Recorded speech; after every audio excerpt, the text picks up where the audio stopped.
morning. Good morning.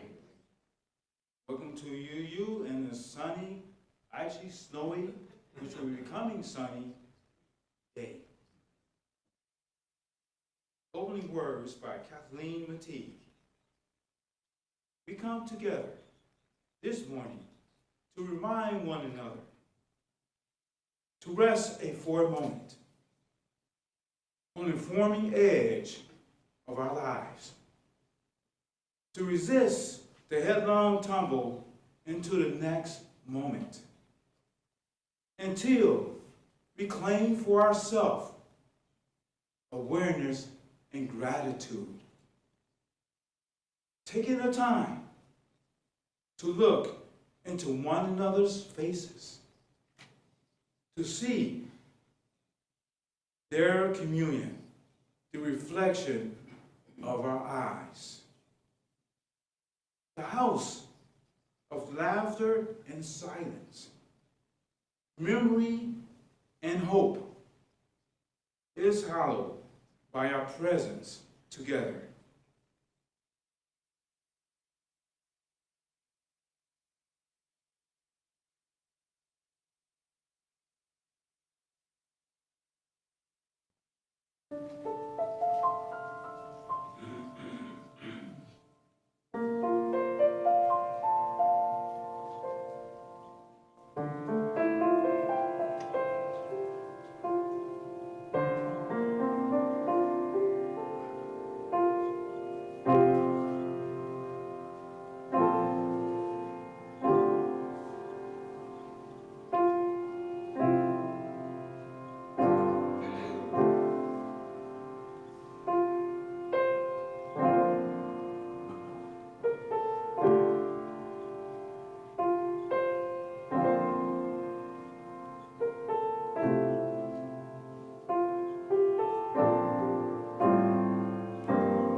Good morning. Good morning. Welcome to Minnesota Valley Unitarian Universalist Fellowship. My name is Linda Hayen, and I serve as the chair of your Board of Trustees. You're welcome here, however old or young you are, wherever you were born and grew up, whoever your ancestors were, and in whatever religious tradition you were raised. You are welcome here, whatever your gender and whoever you love. You are welcome with whatever abilities and limitations you have. We invite you to bring your whole self. Whether this is your first time here or you have been with us for many years, your presence is a gift to us. We are glad you're here. We hope you will be glad you came and that you will welcome others. After the service, everyone is invited to share refreshments and conversation in the social hall downstairs. We look forward to this chance to make new friends and renew old acquaintances.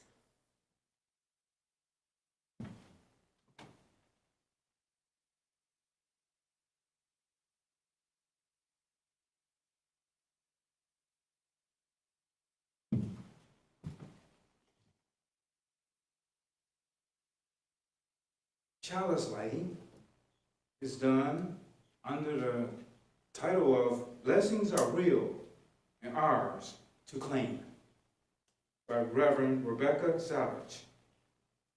Rejoice! Rejoice with full hearts.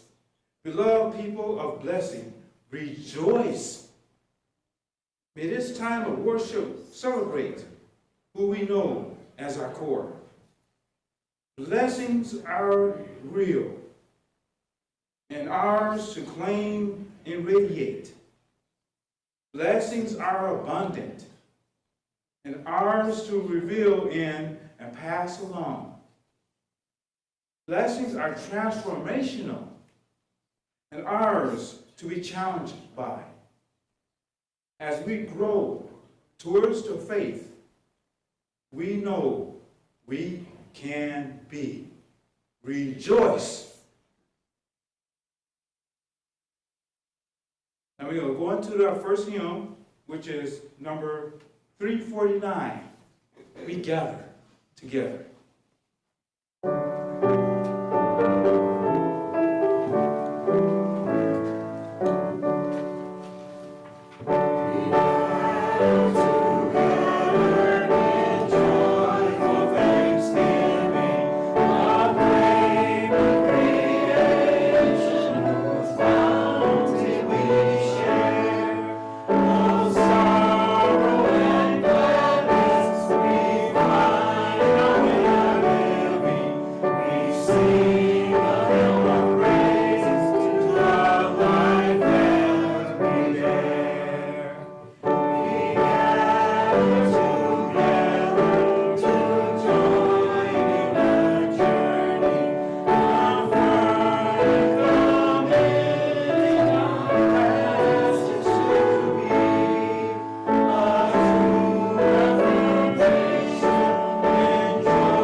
We have something special coming up in our service right now, and it's called Time of All Ages. This is by Thank You, Omu, by Ogimura. Our elementary children read this book in their class this month. They liked it so much that they thought that the younger children would like it too. So we shared the story with their group last week. This week, we wanted to share with you. Children, if you know the story and would like to join in, say the line, "Thank you, Amu," when it comes up throughout the story. The author's note and our withering the circle note explains Omu, pronounced Amu, means queen in the Igloo language of the author's parents. But growing up, she used it to mean grandma. Let's watch the video.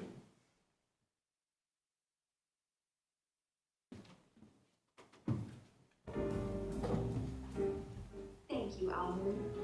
Written by Olga Mora. Note to the reader. Amu, pronounced Amu, is the Igbo term for queen.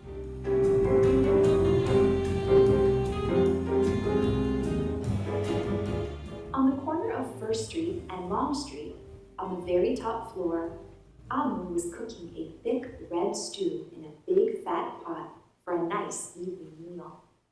She seasoned and stirred it and took a small taste. "What a delicious stew," Amu said. "Tonight's dinner will surely be the best I have ever had."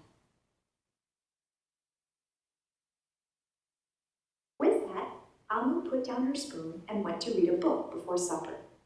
As the thick red stew simmered on the stove, its scrumptious scent wafted out the window and out the door, down the hall, toward the street, and around the block until... Knock. Someone was at the door. When Amu opened it, she saw a little boy. "Little boy," Amu exclaimed, "what brings you to my home?" "I was playing with my race car down the hall when I smelled the most delicious smell," the little boy replied. "What is it?" "Thick red stew." Stew," he sighed. "That sure sounds yummy." Amu thought for a moment. She was saving her stew for dinner, but she had made quite a bit. It would not hurt to share. "Would you like some?" The little boy nodded. And so Amu spooned out some thick red stew from the big fat pot for her nice evening meal. "Thank you, Amu," the little boy said, and went on his way. With that, Amu closed the door and went back to her book. As she read, her thick red stew's scrumptious scent wafted out the window and out the door, down the hall, toward the street, and around the block, until... Knock, knock. Someone was at the door. When Amu opened the door, this time she saw a police officer. "Miss Police Officer," Amu exclaimed, "what brings you to my home?" "I was on duty down the street when I smelled the most delicious smell," Miss Police Officer replied. "What is it?" "Thick red stew." "Ah, stew," she said, her mouth watered. "That sounds mighty tasty." Amu thought for a moment. There was still enough to share. "Would you like some?" The police officer nodded. Once again, Amu spooned out some thick red stew from the big fat pot for her nice evening meal. "Thank you, Amu," the officer said, and went on her way. And so, for the second time, Amu closed the door and went back to her book.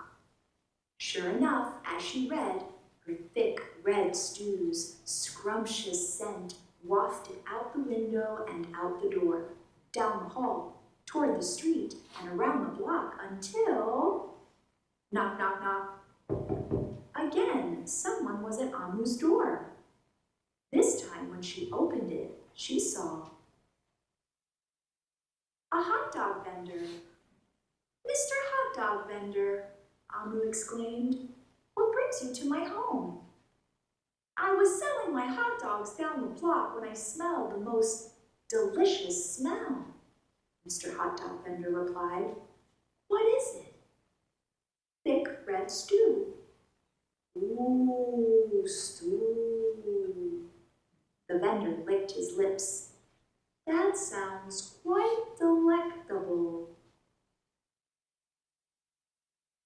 So Amu spooned out some thick red stew from the big fat pot for her nice evening meal.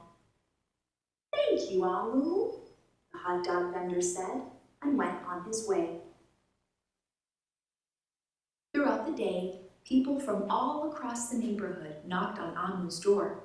She fed a shop owner, a cab driver, a doctor, an actor, a lawyer, a dancer, a baker, an artist, a singer, an athlete, a bus driver, a construction worker. Even the mayor stopped by. And each time they knocked, Amu shared. Soon the sky darkened, the streetlights brightened, and it was finally time for dinner. But when Amu opened her big fat pot of thick red stew for her nice evening meal, meal. It was empty. Amu sniffled. There goes the best dinner I ever had. Sorry and blue, she sat at the table with her empty pot until knock, knock, knock, knock, knock. Who could that be? Amu wondered. When she opened her door, she saw the little boy, the police officer, the hot dog vendor, the shop owner, the cab driver, the doctor, the actor, the lawyer, the dancer, the baker. Why, everyone she fed today was at her door. I'm sorry, everyone, Amu sighed. My thick red stew is all gone. I have nothing left to share. The little boy tugged at Amu's sleeve. Don't worry, Amu. We are not here to ask. We are here to give. The police officer carried in a fresh salad. The mayor entered with a roast chicken. The baker brought a collection of sweet goodies. Even the little boy presented Amu with something special in a shiny red envelope. Everyone who had knocked on Amu's door that day squeezed inside her tiny apartment, and together they ate, danced, and celebrated.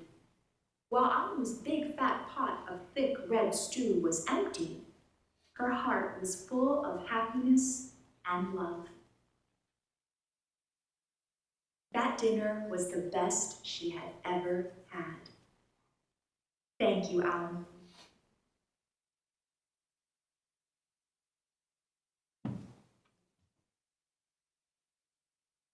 This story reminds us that gratitude, one of our UU values, and generosity are linked. When we give, gratitude comes back to us in abundance. And just like in Amu's story, she was grateful, she was able to share her supper. She didn't get stuck on the fact that her pot was empty. All those people returned with gratitude and food. The best dinner Amu ever had.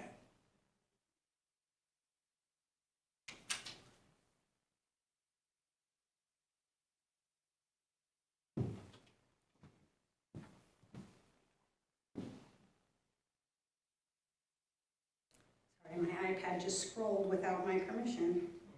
All right. We arrive here today, as we do every Sunday, with both joys and sorrows in our hearts. And one of the many promises that we make to each other in this beloved community is that we will both help each other celebrate the joys in our lives, and we will help each other bear the sorrows. If you have a brief personal joy or sorrow to share this morning, please raise your hand if you're in the room, and an usher will bring you the microphone. If you are online, please type your joy or sorrow into chat, and it will be shared here in the room. And I'm actually going to start with a joy. My mother, Kathy McLean, is here visiting for Thanksgiving, but also yesterday was her 79th birthday. She gave me permission to share that. So, very happy that she's here. Clearly, she's the reason that I'm here in more ways than one. So, thank you. Who else has a joy or sorrow this morning?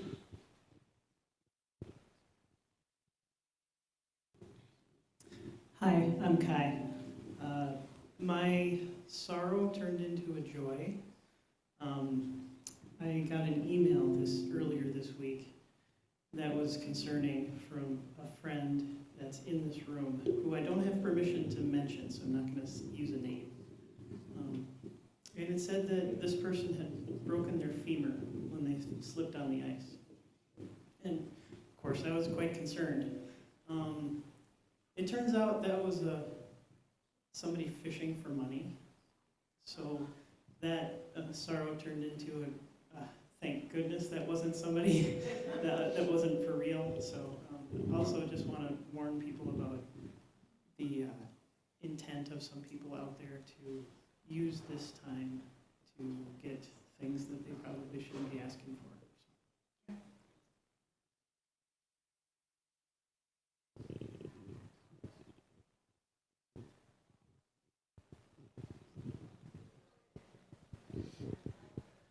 Hi, it's Liv. I got a couple joys. One, my 4-year-old nephew and sister take me to places like the Children's Museum and the zoo, and yesterday we spent with the family a lot of time sledding, so that's a lot of fun to see my nephew grow up. And then my other joy is in September I adopted a couple kittens, and they've been trying to navigate life with my adult cat. So lately they'll occasionally all sleep on my lap together. This morning they were trying to figure out how to play together, but it's still a little iffy, so it's fun for me to see both my young nephew and my 2 young kittens navigate growing up in the world.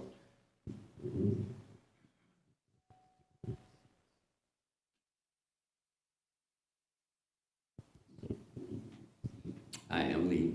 I have gratitude and joy for the past Thanksgiving Day holiday. It was such a wonderful time. We had a wonderful meal, of course, as many of you did, and I had friends who brought over apple pie, pumpkin pie, candied walnut and pear salad, and some nice Beaujolais wine. It was an excellent meal, and it's such a wonderful holiday because the expectations are low. You don't have to bring any cards. You don't have to bring any presents. You just have wonderful food and conversation, and I'm grateful for it.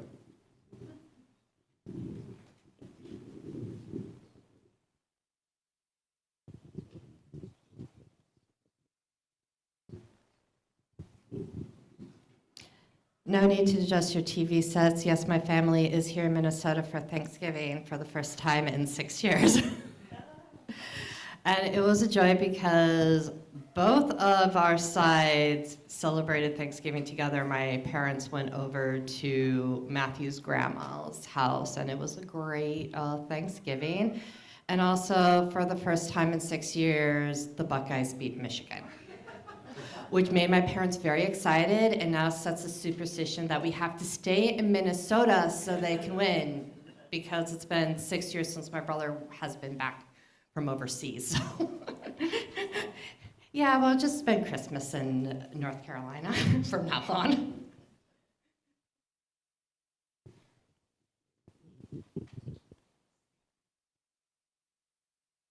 I was hesitant to share because I'm a first timer. My name is Jen. I live in the neighborhood, and I'm a member of First Universalist in Minneapolis on DuPont. But we've been here for 4 years. I have 2 little kids, and it's a schlep to get them to Minneapolis on a Sunday morning. So I'm really grateful to this community for being here. I'm learning the history, and it's one of those things you drive by and you want to go, and I just felt like I needed to get out of the house today and go, and that community was really key through some significant pains of loss, and I've gone through a recent cancer diagnosis, so I just need to find the community a little closer to home. So thank you guys for the welcome. That's welcome.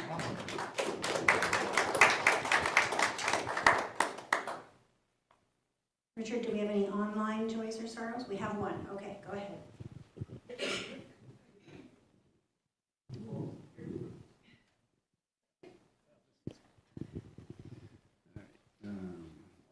It's a note from Alex, who says, "My joy is that I finally have a surgery date for my carpal tunnel. Looking forward to relief from my pain."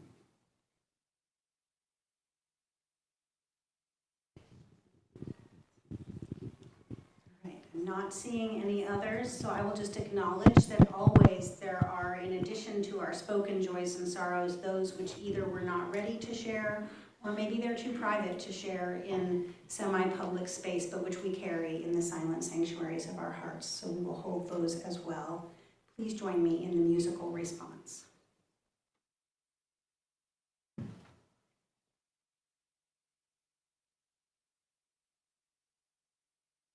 Oh, we don't have the music. Okay, we're gonna do it a cappella. We can handle it, right? Except I don't know the starting note. And in the strength of love, and we have found a need to be together. We have our hearts to give, we have our thoughts to receive.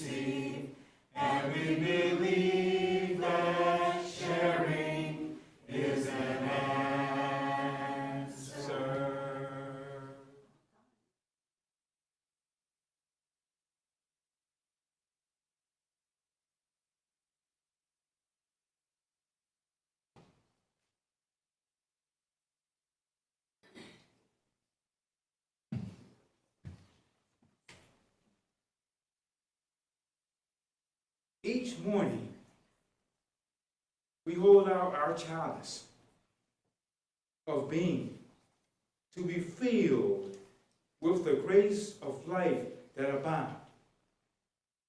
Air to breathe, food to eat, companions to love,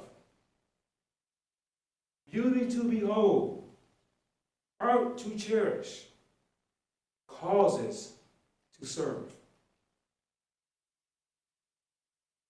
They come in ritual procession, these gifts of life, whether we deserve them, we cannot know or say.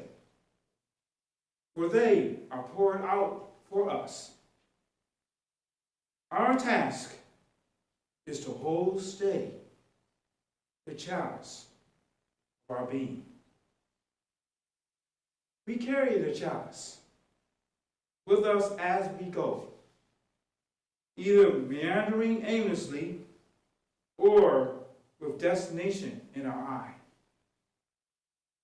We share in abundance if we have any sense, reminding others as we remind ourselves of the contents of the chalice we don't deserve.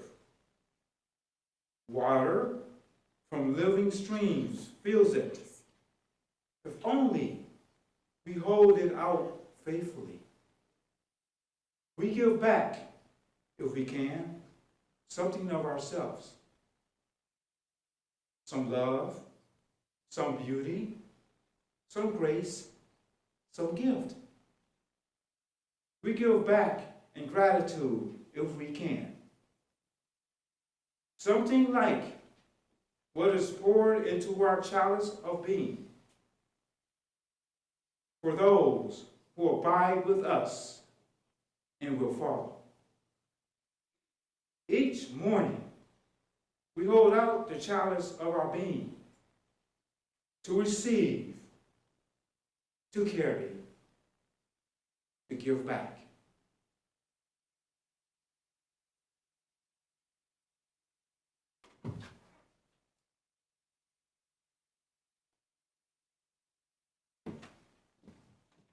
Our actual chalice has gone out, so I'm going to see if it will relight before our announcements.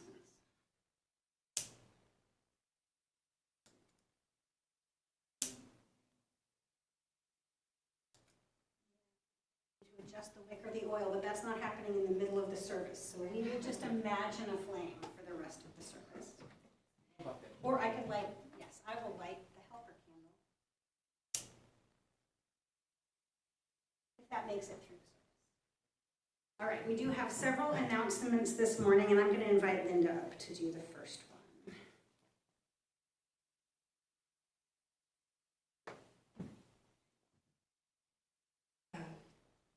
Thank you to everyone who attended the first of the 2 informal chat sessions we had last Sunday. We had quite a few people here and had a really good conversation talking with Reverend Diana about plans for the future of her ministerial service here. We will be having another session next Sunday, December 7th, and Reverend Diana will not be here, but we still invite you to come if you missed last week, or you can come again. I will also be out of town, and so Becky McPeak, your chair-elect, will be leading that session, and it's a really good time for you to just ask questions about the process and what we're thinking of for the future, and give your board input into decisions that have to be made. So, you will also be receiving a short survey, which maybe Kathleen can mention, because you're next up here anyway. Kathleen, it's Holiday Bazaar, so if you want me to do that one, I can, or if you want to do it, you're welcome to come up. Okay. Yeah. Oh, you have your props. I have my props. Hey, you know me. So this is my mother's favorite recipe of Rice Krispie bars, which I know it's on the box, but she adds peanut butter just globs of peanut butter. And then the frosting, the secret ingredient is the butterscotch chips mixed in with the semi-sweet chip. So they're really rich and delicious, and I put Christmas sprinkles on them. So the point I'm making is that I'm going to be making another batch of these for the holiday bazaar. Oh, no. This was not planned. What she doesn't know is that and butterscotch are two of my favorite sweet treats. So I'm actually more tempted by these than by the delicious cookies that she had last week. Okay. So she probably shouldn't I have didn't know that. All right. Well, you have to come visit me at my table. So that's the incentive. This is the incentive today. If you come visit me at my table, I'll be downstairs answering your questions about the Holiday Bazaar, which is 2 weeks from today. So December 14th. If you can hold off your holiday shopping a little bit longer, come to the bazaar. We have somewhere between 14 and 16 local artists and craft vendors. This is one example of a table that this is what they will look like. Imagine this times 14 with all different kinds of arts and crafts. We have books, we have jewelry, we have bath salts, essential oils, mittens. I saw a picture this morning of beautiful wooden boxes that you can give gifts in. So instead of using wrapping paper, you use these beautiful wooden boxes. So just lots of amazing things to support our local artists. Many of the vendors are donating a portion of their sales to us. So your support of them also supports us. Also, upstairs will be holiday baked goods and crafts. That 100% of those sales go directly to us. So if you are so inclined to bake something or bring a homemade craft, you can talk to me about that at the table as well, thanks to those who have already signed up. The last thing I'll mention is volunteers. We need a few more volunteers to help with the event, particularly the closing shift on Sunday, the 14th. If you can stay, maybe go out to lunch, go home, do some chores, whatever, rest. Come back at 2 to 5 to help us close it out. So we just need a few more people to do that. But again, I'll be downstairs after the service to talk about that. The survey, was I supposed to talk about that as well? Just mention, you know when. I don't, we'll have to talk about it. We're going to be sending out a survey via email about the thing that Linda mentioned, which was the ministerial transition that we're going through right now. So that's a separate thing from the bazaar. Sorry to mix those two things together. So yeah, that's my announcement. Thank you. And I will just add, for those of you who haven't heard yet, that one of the other things happening on the day of the bazaar is the artists. So you noticed our back wall is blank, which it almost never is. We are in between art shows right now. And the artists of the new art show will be selling art during the holiday bazaar as well. And they are donating a portion of their proceeds that day, but also, if I understood Jeannie correctly, throughout their whole art show, which lasts like 6 or 8 weeks. So they will have large-scale art, but also cards and things for those who want something smaller or smaller priced. So that will be available that day as well. And then the last announcement I have is from Lyft. On December 6th, downstairs in the fellowship room, so that's next Saturday, this coming Saturday, at 10:30 a.m., Learning in Fellowship Together, otherwise known as Lyft, will be hosting speaker Dr. Maureen Reed, physician and former executive director of the Nobel Peace Prize Forum.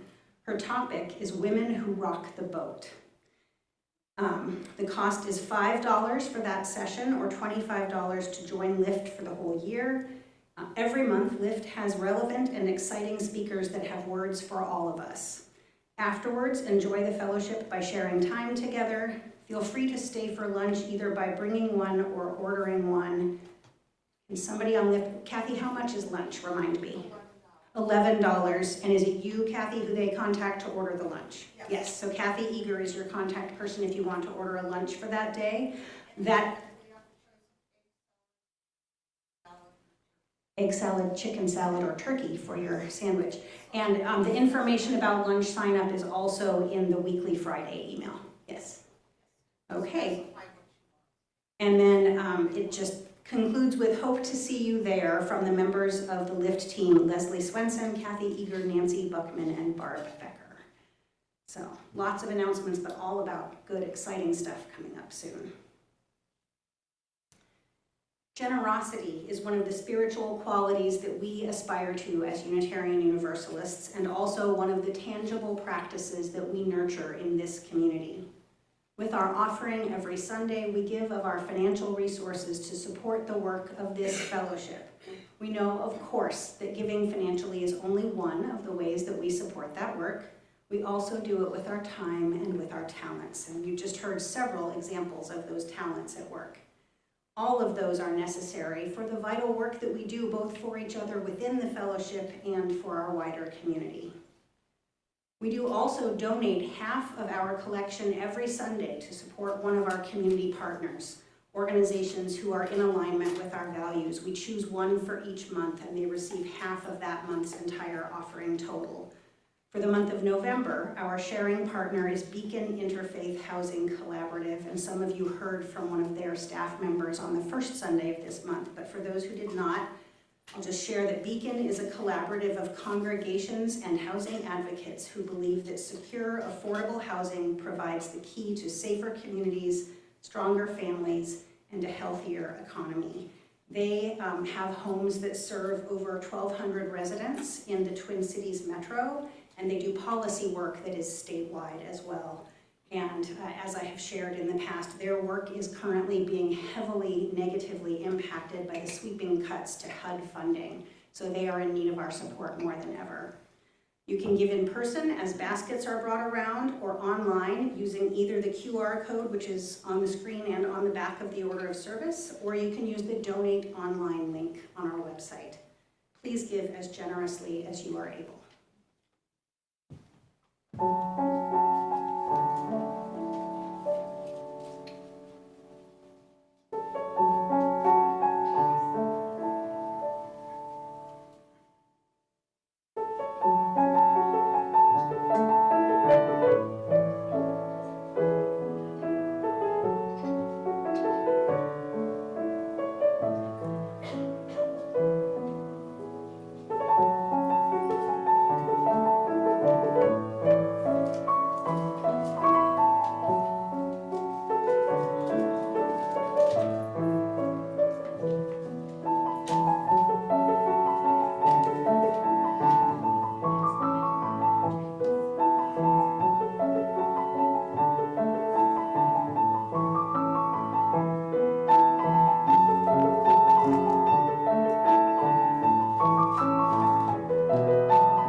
Thank you, Justin. For those of you who haven't met Justin yet, this is Justin Gansky, and he is here while Lark is off today, and we are grateful for his musical gifts. Yes.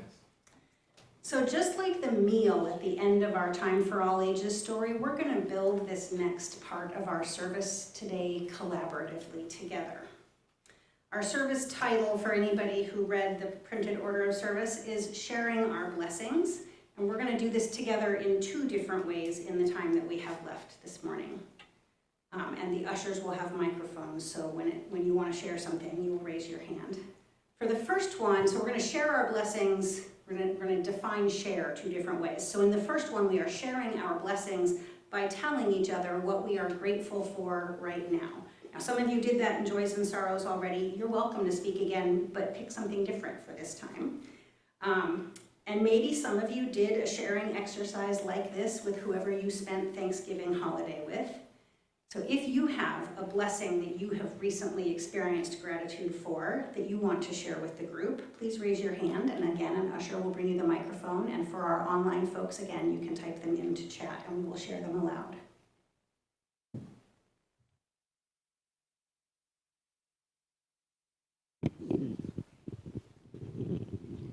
Thank you. My name is Holly Bruce. Whoops. I just want to say how grateful I am for a community that supports people even when we make mistakes.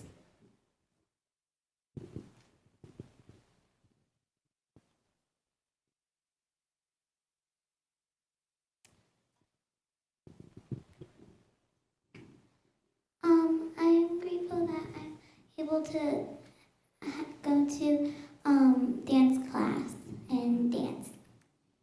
Awesome.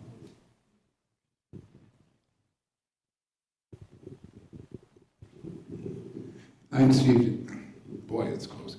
I'm Steve Danko. As most of you know, I've got AFib suddenly developed when we were on a trip. And it's interesting because following my weight now, I've lost about 40 pounds of water weight. I wouldn't have thought that'd be possible. At any rate, I'm thankful for the fact that I'm still alive. Thank you. And also, it's interesting because 2 of my neighbors have insisted that I don't do any shoveling or mowing our lawn until I'm through this, and hopefully I'll be through this at the end. I'm supposed to get an ablation on the 23rd, so thank you.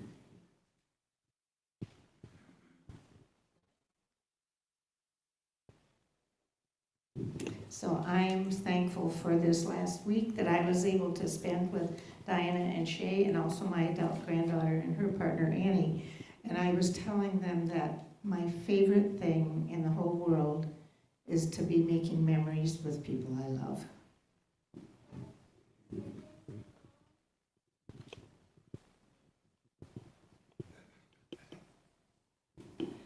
I'm Kathleen Coate.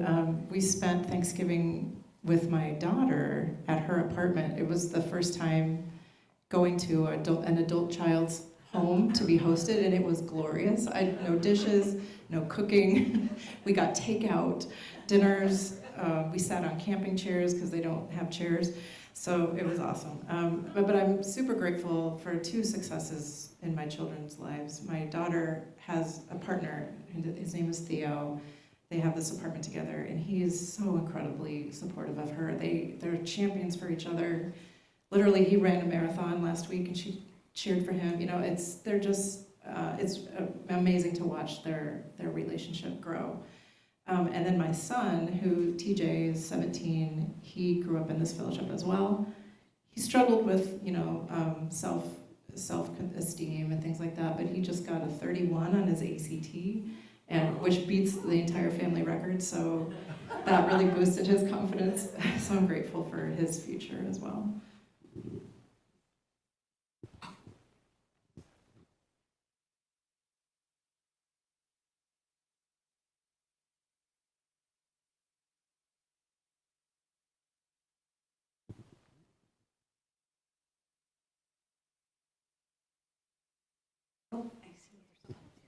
I'm Amy, and I'm grateful for all of you who have helped me go through a lot of tough times. And I made it through Thanksgiving, first time without my husband. I'm not really kind of looking forward towards Christmas, but I am because I'm gonna fly to Seattle and see my family. So, thank you all. Oh, I see Becky pointing out in the foyer for somebody. Oh, yes, Matthew. I'm just thankful for my family, and I'm thankful for calm bodies in the sanctuary at the moment.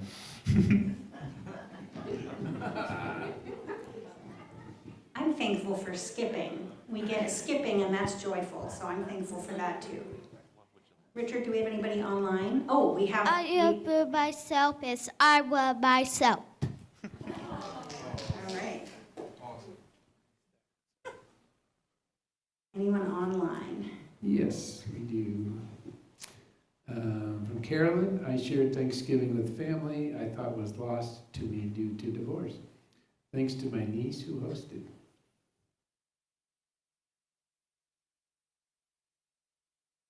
Okay, I'm not seeing any more hands, so I'm going to shift us to our second version of sharing our blessings, which is that we don't just receive blessings or things that we are grateful for, we also give them, like Amu and her stew, and like her neighbors did by bringing food to her in the end of that story earlier. So if you want to tell us how you have shared a blessing with someone else, done something that might make them grateful, I invite you to raise your hand or type it in chat, and we will all be happy to hear those stories.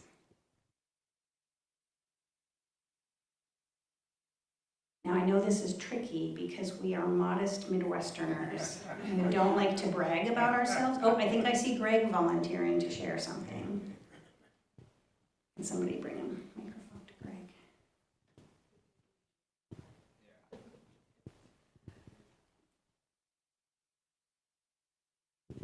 He's going to set an example for the fact that we can, in fact, brag about ourselves for doing good things. Well, first of all, I must give you guys, young ladies, siblings, a note of gratitude for the fact that you contributed to my eye surgery. And that leads to the fact that I'm able to be grateful for the entire world and to give out hugs, handshakes, and fist bumps to all my customers at Walgreens. So I'm able to serve on a deeper level. So customer service for me has become customer entertainment. And I am confident you do it well, Greg. Thank you. Thank you. Briefly, and then I'll be sequestered back to the back for my son. But one of the joys when I was little, my mom taught me about Toys for Tots, and my brother and I would used to buy a toy for somebody that matched our gender and age. Well, this year I've been slowly teaching Antonio about that, and he picked his first gift. So I'm happy that he's learning the blessings of giving. I will use that one to come. Hard we use that one, hard will come. Hard we use that one come. Thank you for blessing us, Antonio. Awesome.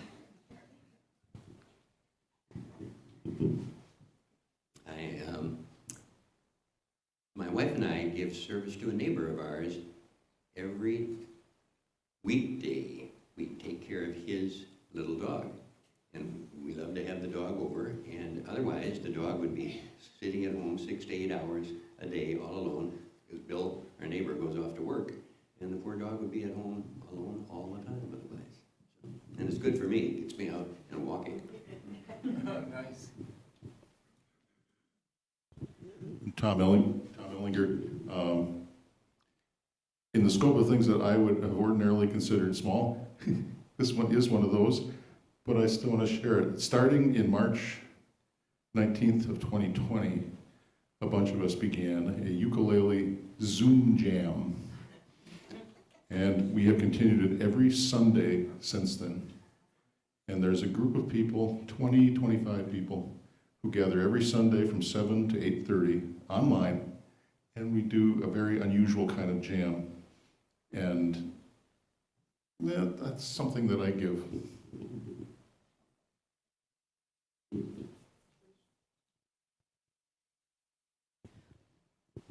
It's me again. I am grateful that I was able to go and help my sister when she lives in Ohio, and she had a meltdown.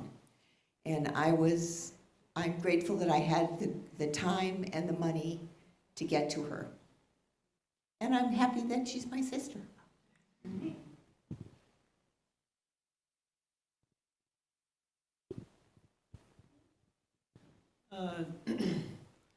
I'm grateful that I had all of the support for the last many years from people in this room, through this congregation, but also outside of this room, who have all helped me heal so much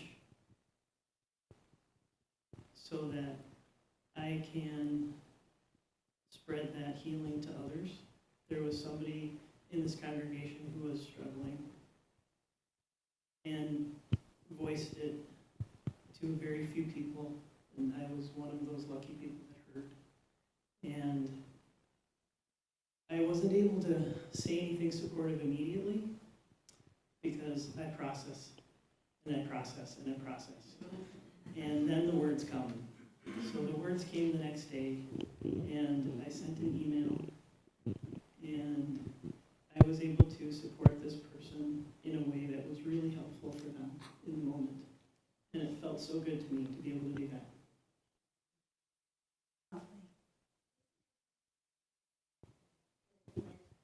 It seems to me to be so interesting that allowing someone else to help you is a real gift. To let other people give of themselves to you and lay yourself open to be vulnerable to that. That's a real gift. It is. And our society doesn't really encourage that, right? We're encouraged to like pull ourselves up by our bootstraps and be rugged individualists and take care of ourselves. And when I was a young adult and in financially shaky days, there was a family at my son's school that got a produce delivery from a CSA once a week, and they were going to be out of town. And they said, "We know that your budget is tight, and we'd like you, while we're on vacation, to get our food delivery." And I did the thing that our culture tells us to do, right? "Oh, no, we're fine." And she stopped me and she said more or less what you said, Holly. She said, "Okay, how do you feel when you get to help somebody? Because I've seen you do that a bunch." And I said, "Oh, that feels really good." And she's like, "Then why are you denying me the chance to do that?" And that was 20 years ago. And I still remember it because I think it's something that maybe many of us need to learn. Maybe it took me longer than it should have. But I think our culture doesn't say that giving someone a chance to help us is a gift. They think that we're only receiving the gift if we're receiving the help. So I think that's really important. Thank you, Holly. Anybody else who wants to share? Oh, I see. Great.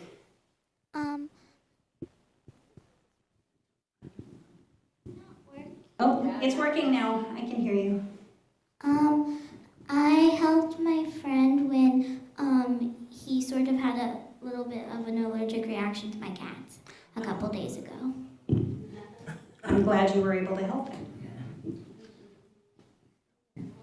Grateful for the people that help my kid, particularly one named Maritza, who was a therapist of his and has now taken on a PCA role with him. And hangs out with him 2 nights a week. That's been a really big blessing. Great. Do we have any online sharing? We have a few. Alexander writes, "I am grateful for all the care and support I've received from this community this year." And also writes, "I've been fortunate to have a little financial security this year and have been able to share that more often with people and organizations who have needed it." Carolyn writes, "I shared Thanksgiving with family I thought was lost to me." I think I already read that one. And Elizabeth Williams says, "I'm grateful to be teaching the Cakes for the Queen of Heaven class here that helps our members find connection and fellowship." Great.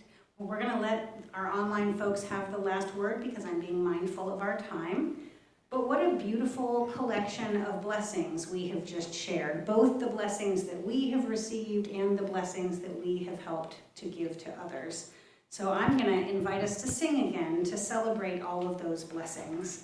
It's hymn number 128, For All That Is Our Life.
Today we're doing the spoken version of our chalice extinguishing because Nicole is not here to lead us in the singing and I am not as confident as she is. So we're going to do the spoken version. We extinguish this flame, but not the light of truth, the warmth of community, or the fire of commitment. These we carry in our hearts until we are together again. And as we prepare to end our service, may we keep on noticing the blessings in our lives and keep giving blessings to as many people as we can every day of the year. May it be so.